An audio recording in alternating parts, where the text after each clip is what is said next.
Hello दोस्तों, आज इस वीडियो में आपको यूपी बोर्ड की 10th क्लास की साइंस बिल्कुल जीरो से पढ़ने को मिलने वाली है। ठीक है, और इसके लिए मैंने पहला टॉपिक जो चुना है वो मैंने फिजिक्स को लेके चलूंगा। ठीक है, फिजिक्स चुना है और फिजिक्स का भी सबसे पहला टॉपिक कौन है? प्रकाश का परावर्तन। ठीक है, बट आज की इस वीडियो में मैं केवल उन्हीं को क्वेश्चंस को लूंगा जो मेरे थंबनेल पे, यूट्यूब थंबनेल में आपने देखा होगा 3 क्वेश्चन थे, उन्हीं क्वेश्चनों को लेके चलूंगा। इससे आगे के क्वेश्चन के लिए नेक्स्ट वीडियो अपलोड करूंगा और उस वीडियो को पाने के लिए मेरे इस चैनल को सब्सक्राइब करना ना भूलें। कंप्लीट, चलिए बात करते हैं इस पे। तो यहाँ पे सबसे पहला क्वेश्चन था हमारा, प्रकाश क्या है और इसकी विशेषताएं। तो हम अगर बात कर लें प्रकाश की, ठीक है, प्रकाश, लाइट,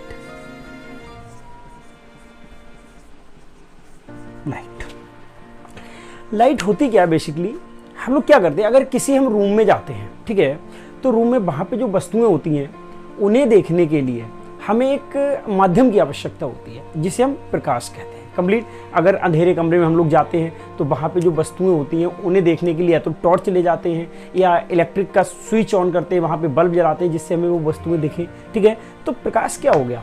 प्रकाश एक प्रकार की ऊर्जा है, ठीक है, जो हमें वस्तुएं दिखाने में हमें मदद करती है। कंप्लीट, जैसे नाइट के समय पेड़ पौधे जितनी भी चीजें पृथ्वी पर हैं वो अपने ही स्थान पर उपस्थित हुआ करती हैं, लेकिन हमें ये दिखाई नहीं देती हैं। इसका सीधा से एक ही रीजन है कि नाइट में क्या नहीं होता है? प्रकाश नहीं होता है। तो प्रकाश वह ऊर्जा है जिसके द्वारा हमें वस्तुएं दिखाई देती। कंप्लीट, यहाँ पे क्या करना है, आपको इसकी डेफिनेशन नहीं लिखनी है। क्यों डेफिनेशन इसलिए नहीं लिखनी है? मैं जो भी बोल रहा हूँ या जो भी डेफिनेशन मैं आपको दे रहा हूँ उसका पीडीएफ लिंक मैं अपलोड कर दूंगा अपने इस वीडियो के डिस्क्रिप्शन में, आप वहां से जाके उसे डाउनलोड कर सकते हो। मेरे हैंड राइटिंग के नोट्स हैं, आप उसे डाउनलोड कर सकते हो और पढ़ सकते हो आराम से। ठीक है, नेक्स्ट इसके बाद आता है प्रकाश की डेफिनेशन, समझ गए आप लोग।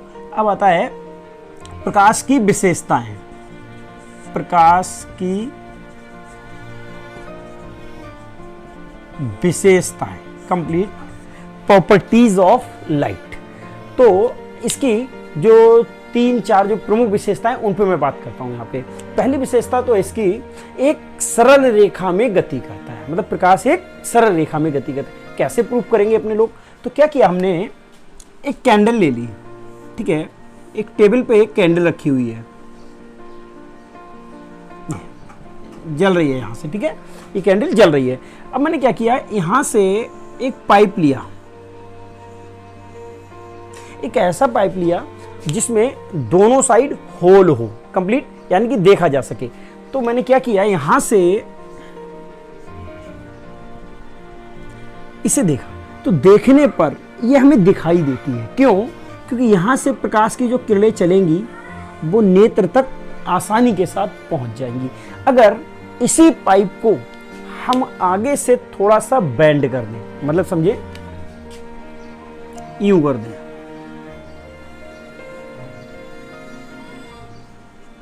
अब यहां से देखने पर हमें ये प्रकाश दिखाई नहीं देगा। क्यों? क्योंकि यहां से प्रकाश की किरणें जाती हैं बट यहां पे पार नहीं हो पाती, जिस वजह से ये हमारे नेत्र तक नहीं पहुंचती, हमें दिखाई नहीं देती।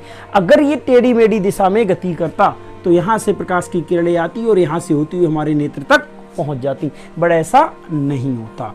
तो इससे प्रूव हो जाता है कि प्रकाश एक सरल रेखा में गति करता है। कंप्लीट, दूसरा पॉइंट लेके चलता हूं। दूसरा पॉइंट है, प्रकाश परावर्तन की घटना को प्रदर्शित करता है। परावर्तन क्या होता है दोस्तों? तो इसका एक जो थर्ड क्वेश्चन है, इसमें प्रकाश का परावर्तन क्या है वो वहां से क्लियर हो जाएगा। वैसे भी टॉपिक हमारा यही है, प्रकाश का परावर्तन। तो ये परावर्तन की घटना प्रदर्शित करता है। और तीसरा पॉइंट आता है, प्रकाश अपवर्तन की घटना प्रदर्शित करता है। ये अपवर्तन क्या होता है दोस्तों? तो ये अपवर्तन हम लोग लेंस में पढ़ते हैं। ठीक है, प्रकाश जो है लेंसों में अपवर्तन और दर्पण में परावर्तन प्रदर्शित करता है। जो चौथा पॉइंट आता है इसका, वो बहुत ही इंपॉर्टेंट पॉइंट है, इसे बहुत अच्छे से ध्यान रखना है आपको। प्रकाश की निर्वात में चाल, प्रकाश की निर्वात में चाल 3 × 10⁸ मीटर प्रति सेकंड हुआ करती है। दोस्तों इस पॉइंट को अच्छे से याद कर लेना, ध्यान रखना, इसे ऑब्जेक्टिव पूछा जा सकता है यहाँ से, ये बहुत ही महत्वपूर्ण पॉइंट है इसका। कंप्लीट, तो ये तो हो गए इसकी विशेषताएं। अब जो इसका नेक्स्ट क्वेश्चन है, जो नेक्स्ट क्वेश्चन में लिया, दर्पण क्या है, ठीक है, और ये कितने प्रकार के होते हैं। तो दोस्तों दर्पण क्या होते हैं, इस पर ही बात करता हूं। बात आई दोस्तों दर्पण की। दर्पण, मिरर, ठीक है, दर्पण को मिरर कहते हैं, ठीक है। तो दोस्तों मिरर क्या होता है, हमने क्या किया, कोई एक पारदर्शी माध्यम ले लिया। पारदर्शी माध्यम क्या होता है, जिसमें आर पार दिखाई देता हो। कांच का कोई पारदर्शी माध्यम ले लिया, ये ठीक है, एक पारदर्शी माध्यम ले लिया। एक ऐसा माध्यम है जिसमें प्रकाश इस साइड आएगा, इस साइड वापस चला जाएगा, तो एक पारदर्शी माध्यम हो गया। अब क्या करें, इसके एक साइड पर अगर हम पॉलिश कर दें, इस तरह से पॉलिश दिखाई जाती है दोस्तों, पॉलिश कर दें, ठीक है। तो इसकी जो ये वाली सतह है, पहले दो सतह थी, एक नीचे वाली सतह थी, एक ऊपर वाली सतह थी। जैसे ये एक पारदर्शी माध्यम होता, इस साइड से प्रकाश आता, इस साइड बाहर जा रहा था, तो इस साइड हमने पॉलिश कर दी कंप्लीट। तो एक सतह पे पॉलिश कर दी और दूसरी सतह को परावर्तक बना लिया। परावर्तक से मतलब क्या हो गया, प्रकाश इधर से आएगा और इस पर पड़ेगा, टकरा के वापस चला जाएगा, तो ये घटना क्या हो गई, परावर्तन। तो ये यहां से इसको परावर्तक बना लिया, परावर्तक कंप्लीट। और ये क्या हो गई, पॉलिश। अब प्रकाश यहां से आएगा, इस पर आपतित होगा और यहां से परावर्तित हो जाएगा, ठीक है। ये घटना परावर्तन भी कहलाती है, बट अभी हम मिरर की बात कर रहे हैं। तो ये क्या बन गया, एक मिरर। आप घरों पर भी जिस मिरर में आप अपना फेस देखते हो, उस मिरर के आप बैक साइड में देखना, तो वहां पे एक पॉलिश हुआ करती है, गोल्डन कलर की या ग्रीन कलर की पॉलिश हुआ करती है। तो सीधा सा अगर कहा जाए दर्पण क्या है, तो दर्पण क्या हो गया, जब किसी चमकदार सतह या चमकदार कांच को एक साइड पॉलिश कर देते हैं और दूसरी सतह को परावर्तक बना देते हैं, तो इस प्रकार से बनने वाली संरचना को दर्पण कहते हैं। और ये दो प्रकार के होते हैं दोस्तों। दो प्रकार के कौन कौन से, एक होते हैं समतल दर्पण, समतल दर्पण, और एक होते हैं दोस्तों गोलीय दर्पण, गोलीय दर्पण। हम ये पढ़ना है बहुत अच्छे से, बट यहाँ पे इसकी भी बात करते हैं। समतल दर्पण क्या है, जब हम कांच की प्लेट को कैसा ले, बिल्कुल समतल, तो उससे जो दर्पण बनेगा वो क्या कहलाएगा, समतल दर्पण। यानी कि बे दर्पण जो कांच की समतल प्लेट से बनाए जाते हैं क्या कहलाते हैं, समतल दर्पण कहलाते हैं। कंप्लीट बात आती है गोलीय दर्पण। तो गोलीय दर्पण क्या होता है, कांच के खोखले गोले को काटकर, एक कांच का खोखला गोला ले लिया, ठीक है, उसे अगर हम ब्रेक करेंगे इस तरह से, ठीक है, तो ब्रेक कर दिया, तो इस प्रकार की संरचनाएं बनेंगी, एक ये आएगी और एक ये आएगी, ठीक है। तो ये दो दर्पण बन जाएंगे। एक साइड में इसके बाहर से पॉलिश हो सकती है दोस्तों, और एक बार में इसके अंदर से पॉलिश हो सकती है, ठीक है। तो गोलीय दर्पण क्या हो गए, कांच के खोखले गोले को काटकर बनाए गए दर्पण गोलीय दर्पण कहलाते हैं, ठीक है। और यह पुनः निम्नलिखित दो प्रकार के होते हैं, एक होता है उत्तल दर्पण और एक होता है अवतल दर्पण, ठीक है। कौन सा उत्तल होगा, कौन सा अवतल होगा, इस पे बात करता हूं। मैंने क्या किया, जब कांच का खोखला गोला काटा था, ये कांच का खोखला गोला था, यहां से ब्रेक किया तो दो पार्ट हुए थे, एक ये वाला और एक ये वाला। सपोज एक ये वाला आया और एक ये वाला आया। अब ये तो कांच का खोखला गोला था, जब इससे हम दर्पण बनाएंगे तो एक साइड इसकी पॉलिश करेंगे। यहाँ दो कंडीशन हो सकती हैं, एक कंडीशन ये हो सकती है इसके अंदर से पॉलिश कर लो, ठीक है, भीतर वाली साइड में पॉलिश कर लो, बाहर वाली को परावर्तक बना लो। दूसरी कंडीशन क्या हो सकती है, इसके बाहर वाली को पॉलिश कर दो, उभरी हुई सतह को, तो अंदर वाले को परावर्तक बना लो। यहाँ से प्रकाश की किरण आएगी, यहाँ से चली जाएगी, यहाँ से आएगी, यहाँ से चली जाएगी। तो ये दो कंडीशन हो सकती हैं। अब इसकी जो अंदर वाली सतह होती है, अंदर वाली, इसे कहते हैं अवतल सतह, अवतल सतह। और जो बाहर वाली सतह होती है इसे हम लोग कहते हैं उत्तल सतह, उत्तल सतह। तो दोस्तों यहां पे जो प्रकाश का परावर्तन हो रहा है वो कौन सी सतह से हो रहा है, इसकी अंदर वाली सतह से। अंदर वाली सतह क्या कहते हैं, अवतल सतह। तो ये कौन सा दर्पण हो जाएगा, ये हो जाएगा अवतल दर्पण, अवतल दर्पण। इसमें जो प्रकाश का परावर्तन हो रहा है, प्रकाश जहां से आ रहा है वापस जा रहा है, कौन सी सतह से परावर्तित हो रहा है, कौन सी सतह से? उत्तल सतह से। तो कौन सा दर्पण हो जाएगा? उत्तल दर्पण। अब डेफिनेशन कैसे देंगे? बेगोलीय दर्पण जिनमें प्रकाश का परावर्तन अवतल सतह से होता है, अवतल दर्पण कहलाते हैं। बेगोलीय दर्पण जिनमें प्रकाश का परावर्तन उत्तल सतह से होता है, उत्तल दर्पण कहलाते हैं। उत्तल उसे उभरा हुआ, ठीक है, उभरा हुआ तल, उत्तल। अवतल अंदर दबा हुआ, जो भी दबी हुई सतह है उससे जो दर्पण बनेगा, उससे जब परावर्तन कराएंगे तो कौन सा कहलाएगा? अवतल दर्पण। तो ये तो होगी दोस्तों दर्पण की बात। इसकी डेफिनेशन आपको पीडीएफ फाइल में मिल जाएगी, वहां से आप लोग अपलोड कर ले। नेक्स्ट जो इसका क्वेश्चन है वो है प्रकाश का परावर्तन। कंप्लीट इस पे भी बात करते हैं। प्रकाश का परावर्तन। तो दोस्तों प्रकाश का परावर्तन क्या होता है? हमने कोई एक दर्पण ले लिया, ठीक है, तो दर्पण में अभी मैंने बताया था आपको कि दर्पण की एक सतह पर क्या होती है? पॉलिश होती है। तो मैंने यहाँ पे पॉलिश कर दी, इस पे ये पॉलिश हो गई।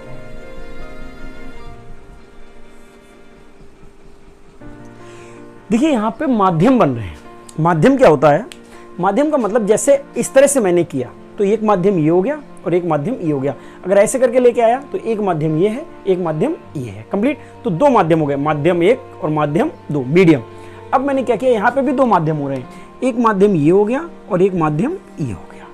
अब क्या किया मैंने, इस पे पहले एक दर्पण लिया, उस पर पॉलिश कर दी। अब इस पे अगर मैं कोई एक प्रकाश की किरण डालूंगा इस तरह से, ठीक है, प्रकाश की किरण आपतित कराई। आपतित मतलब आने वाली किरण। तो ये कौन सी किरण कहलाएगी? आपतित किरण। और जैसे ही ये इस पर पड़ेगी ये रिफ्लेक्ट होके वापस जाएगी, परावर्तित होकर। तो यहां से ये किरण परावर्तित हो गई। चूंकि ये परावर्तित हुई है तो ये कौन सी किरण कहलाएगी? परावर्तित किरण, ठीक है। ये आपतित किरण, ये परावर्तित किरण। अब क्या होता है दोस्तों, इसमें हम लोग एक अभिलंब खींच लें, अभिलंब, ठीक है, इसे कहते हैं हम लोग अभिलंब। अभिलंब तीन चीजें हो गई दोस्तों यहाँ पे। देखो क्या, आपतित किरण आने वाली किरण, परावर्तित किरण जो परावर्तित होके जा रही है, और एक हो गया दोस्तों अभिलंब जो कि हमने इस पे खींचा हुआ है। कंप्लीट। तो ये परावर्तन की घटना को हम लोग डेफिनेशन कैसे देते हैं? तो डेफिनेशन ये आती है, ये प्रकाश की किरण आ रही थी, दर्पण से टकराई और परावर्तित होकर चली गई, और ये घटना क्या है? प्रकाश का परावर्तन। तो हम डेफिनेशन कैसे देंगे? जब कोई प्रकाश की किरण, ये जो सतह इससे टकराएगी तो ये कौन सी सतह होगी? चमकदार सतह, ठीक है, चमकदार सतह। और ये कौन सी है? पॉलिश वाली सतह है, पॉलिश वाली सतह, पॉलिश वाली सतह, ठीक है। अब ये किरण जब आ रही थी तो इसे कहेंगे हम लोग आपतित किरण। ठीक है, जब कोई प्रकाश की किरण किसी चमकदार तल से टकराकर पुनः उसी माध्यम में वापस चली जाती है, पुनः उसी माध्यम में वापस चली जाती है जिस माध्यम से वह आती है, तो यह घटना प्रकाश का परावर्तन कहलाती है। कंप्लीट है। तो ये तो इसकी होगी डेफिनेशन।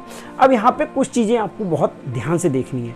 यहाँ पर ये जो अभिलंब है, ठीक है, यहाँ पे अभिलंब और ये आपतित किरण, इसके बीच एक एंगल बनता है ये वाला, ठीक है, इसके बीच एक एंगल बनेगा जिसे हम बोलेंगे आपतन कोण, आपतन कोण, ठीक है। अब अभिलंब और परावर्तित किरण के बीच जो कोण बनेगा उसे कहेंगे परावर्तन कोण, परावर्तन कोण, ठीक है। आपतन कोण और परावर्तन कोण, आपतन कोण को हम लोग आई से रिप्रेजेंट करते हैं, परावर्तन कोण को आर से रिप्रेजेंट करते हैं। कंप्लीट है। तो इसके विशेषताएं या सॉरी इसके नियम हो सकते हैं। कौन कौन से नियम हो सकते हैं? पहला नियम यह हो सकता है कि आपतित किरण, जो परावर्तन के नियम है, आपतित किरण, परावर्तित किरण और अभिलंब, ठीक है, तीनों चीजें हो गई। आपतित किरण, परावर्तित किरण और अभिलंब तीनों एक ही तल पर होते हैं। ये एक ही तल कहलाएगा, एक ही तल पर होते हैं। ये दूसरा तल है लेकिन एक ही तल पर होते हैं ये तीनों, आपतित किरण, परावर्तित किरण और अभिलंब, तीनों एक ही तल पर होते हैं। ये पहला नियम हो गया इसका, ठीक है, परावर्तन का पहला नियम। दूसरा नियम क्या है, अगर दोस्तों ये एंगल सपोज 90 का होता, अभिलंब की विशेषता क्या होती है, अभिलंब एंगल को बराबर डिवाइड करेगा, 2 पार्ट में डिवाइड कर देगा। तो अगर यहाँ पे हम लोग इस तरह से अभिलंब इस पे डाला है तो ये कितना हो जाएगा 45 और ये कितना हो जाएगा 45। मतलब हर कंडीशन में आपतन कोण और परावर्तन कोण दोनों का मान कैसा रहेगा, समान रहेगा। अर्थात I बराबर कोण R, आपतन कोण और परावर्तन कोण दोनों का मान सदैव समान रहता है। तो ये इसके दो नियम हो गए और इसकी परावर्तन की घटना हो गई, नियम हो गए। अब यहाँ पर 2 नोट मैंने अपने जो नोट्स में लिखे हुए हैं उनको भी मैं क्लियर करते हुए चलता हूँ। मैंने वहाँ पे ये लिखा हुआ है कि आपतन कोण क्या है और परावर्तन कोण क्या है। अगर आपसे कोई कहता है, ये क्वेश्चन आता है बोर्ड में, आपतन कोण क्या है, तो आप क्या कह सकते हो, आपतित किरण और अभिलंब के बीच बनने वाले कोण को आपतन कोण कहते हैं और इसे I से प्रदर्शित करते हैं। अगर दोस्तों आ जाए परावर्तन कोण किसे कहते हैं, तो आप क्या कह सकते हो, परावर्तित किरण तथा अभिलंब के बीच बनने वाले कोण को परावर्तन कोण कहते हैं, इसे R से प्रदर्शित करते हैं। तो दोस्तों ये तो आज के जितने YouTube थंबनेल में मैंने क्वेश्चन लिए थे वो सभी क्वेश्चन हो गए, बट इसी का नेक्स्ट पार्ट बहुत जल्द अपलोड करूंगा। उसे पाने के लिए आप मेरी इस वीडियो को लाइक करें, शेयर करें और चैनल को सब्सक्राइब करना ना भूलें। आज की इस वीडियो में इतना ही, दैट्स इट।